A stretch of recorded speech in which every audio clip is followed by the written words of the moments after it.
أخلق لكم من الطين كهيئة الطير فأنفخ فيه فيكون طيرا بإذن الله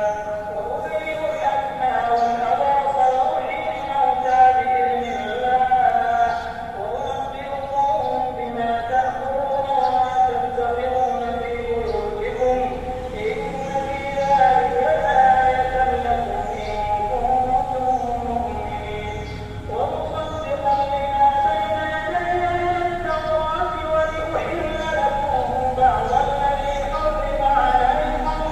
وجئتكم بآية من ربكم فاتقوا